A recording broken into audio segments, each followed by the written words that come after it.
जल्दी बता, इसमें से दालचीनी कौन सी है? हाँ हाँ बता रही हूँ।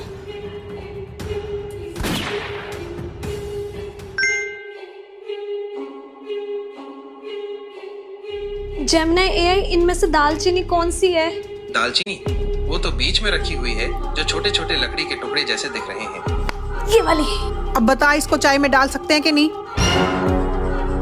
जेमिनी एआई, क्या हम दालचीनी को चाय में यूज कर सकते हैं? जी बिल्कुल, आप चाय में दालचीनी का इस्तेमाल कर सकते हैं। हाँ मम्मी।